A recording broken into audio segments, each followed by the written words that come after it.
Kady-Ann Davy is the newest addition to the City of Fayetteville City Council. She was sworn into City Council in December of 2009 and is very excited about making a difference in our city. We met with her to find out her hopes for the city. Well, it's been an exciting time. I just finished doing a 100-day report with some volunteers. District 2 is booming with having downtown and various areas in the community. So we've got a lot going on. I'm glad to be on council. We recently had our strategic planning retreat and we're getting into our budget season. So that leaves for a lot of questioning how we're going to balance the budget in this economic time. The night of the inauguration of the City Council was a real special night. When you're having a moment like that, you can thank everybody. And it was just really nice to have my mother and my father there. And then the dedicated supporters, such as the students. We were able to have some students there, community members. And it was exciting because I was embraced by a lot of the senior members. I look at myself as really being a public servant. I've been like that for a long time. Ever since I was younger, my mom always said, you always wanted to volunteer for something.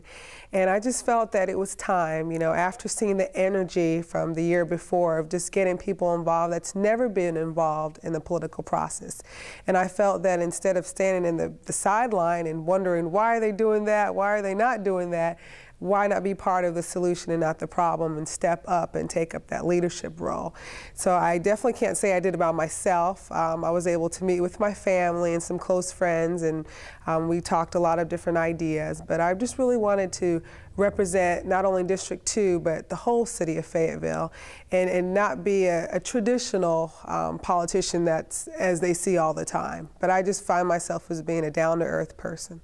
I was really excited to participate in the Dancing with the Fayetteville Stars. Well, I was actually getting scouted last year from Miss Sylvia to participate, and I just thought it was a great charity event to do. And when she was trying to think of a good county person to have me dance with, I said, you know, call on Commissioner Faircloth.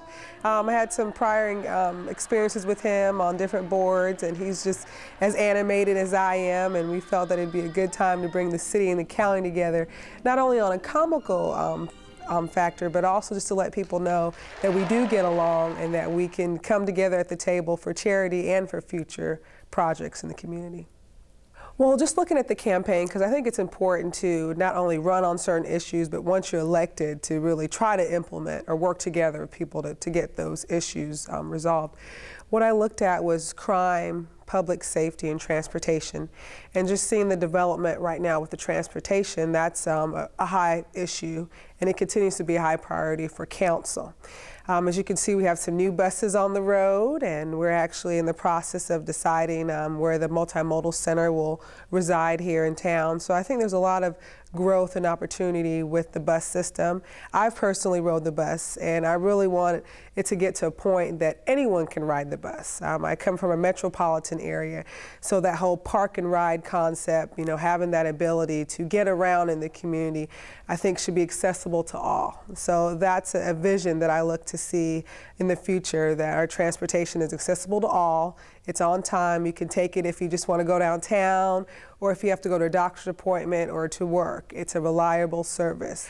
Crime, we're still looking at the community watches. I've been active in the community watches in District 2, and still want to see some more community watches formed in other subdivisions, and just getting more of the community involved. Because as I did a lot of canvassing during the campaign, a lot of people don't know their neighbors anymore. That kind of feeling that if I'm out of town, you know, this person's watching over me, and really just getting people to come outside of their house, you know, sit on their porch and really know who's in their community and know when there's something suspicious happening. Safety, we know that continues to be important for all of us, and I want to see that as we grow and we have opportunities through grants, we can get some more technology here. I did mention about some of the opportunities that they do have in the community wellness plan, such as for youth, the GREAT program, trying to get some of that here. Also implementing the GPS bracelets. That's something that has worked in other communities. So a way to work with the courthouse, the county, and the city along to make this a safer community for all. Looking on the outside, you know, you have the school board, the chamber, the city and the county kind of doing their own thing. And I think opportunities such as BRAC, which we've been talking about for a while, but I think as we get closer and closer, I already see it now, different liaisons from different boards meeting together for the common goal, which is we have to get ready for BRAC sooner rather than later. So I think this is a great opportunity now just to kind of get more people involved from the school system, community members, and also the county. Another passion that I have is with youth, and at the strategic planning retreat, everyone said I did a little bit of lobbying to get some of the council members to put that as a high priority. Bringing back the Fayetteville Youth Council, I was part of a youth council in Oregon, and I see the importance of that and getting young people involved at a younger age and making them feel like I'm actually sitting at the table where the decisions are being made. So really trying to implement the Fayetteville Youth Council. I know Council Member Applewhite is also strong about that as well. And as for the seniors, on the flip side, you know, I go to the senior center off of Blue Street on a monthly basis and talk to the seniors there. So making them feel as well that they're having a seat at the table.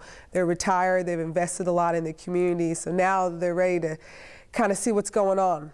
My vision in 2020 is just to continue to see this city become more of a regional basis.